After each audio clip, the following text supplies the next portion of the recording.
Esteu preparats pel conte d'avui? Però abans, raspalleu-vos les dents. I si tot fos tan senzill com somiar?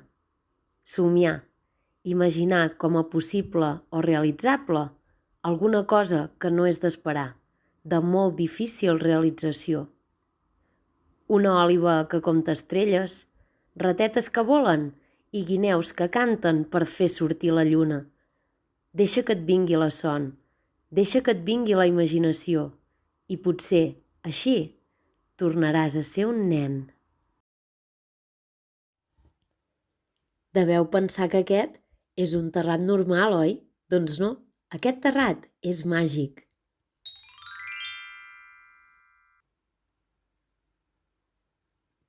Cada nit, quan estic a punt d'anar a dormir, sento una veu que m'explica un conte. De vegades em venen a veure unes granotes llefiscoses, d'altres una cria de pantera que vol ser groga com el sol.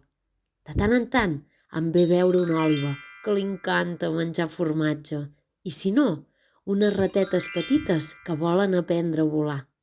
De tant en tant em ve veure una tortuga que amaga els seus ous sota la sorra per protegir-los dels caçadors i, si no, una guineu que no en té ni idea de cantar. I a vegades, quan és molt fosc, ve una cuca de llum que em fa companyia fins que em quedo dormida. Voleu saber què és el que em diuen? Ara us ho explico.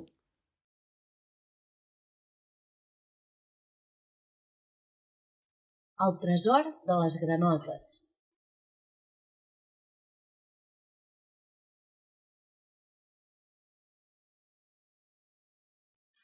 En un llac, al mig del bosc, hi vivia una família de granotes. De petites eren capgrossos. Tenien una cua llarga i podien nedar sense preocupacions. Però quan es feien grans, els hi sortien potes i la mare els ensenyava a saltar. Una nit van néixer 5 capgrossos molt aventurers i quan la mare no els veia, buscaven tresors. Un vespre van trobar una cosa que els va meravellar. «Hem trobat un forat ple d'or», li deien a la mare, però ella no els escoltava. L'endemà a la nit van decidir anar a buscar el tresor amb un cistell. Quan hi van arribar, van omplir-lo fins dalt, però el cistell pesava tant que es va enfonsar fins al fons del llac. Al matí, la mare els deia: «Vinga, capgrossos, heu d'aprendre a saltar, que si no, no sereu mai granotes». Però ells només pensaven en el seu tresor. La nit següent li van explicar a la seva amiga, la carpa, que era un peixet que vivia a l'altra banda del llac i que els veia veure de tant en tant. «Recupera'ns el nostre cistell, està al fons del llac i és ple d'or», li deien els capgrossos. Finalment, la carpa va acceptar.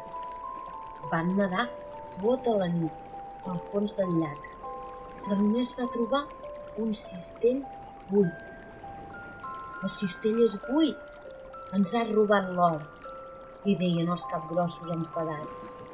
La carpa, cansada d'haver nedat tota l'estona, es va enfadar molt amb els capgrossos i, sense dir res, se'n va anar a l'altra banda del llac per no veure'ls mai més. «Vinga, capgrossos, que heu d'aprendre a saltar, si no, no sereu mai granotes», els repetia la mare. Però ells només pensaven en el seu tresor.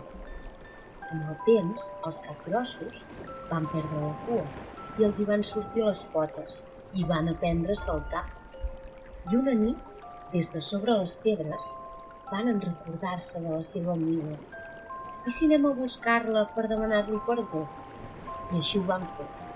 Després de buscar-la molt, la van trobar. I van entendre que un amic és molt més valuós que un tresor.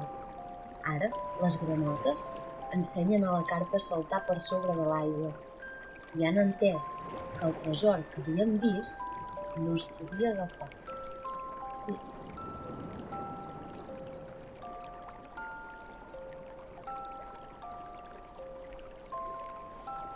I vet aquí una tortuga, vet aquí una guineu, que aquest conte ja diu adéu. I vet aquí una pantera, vet aquí un ratolí, que ja és hora d'anar a dormir.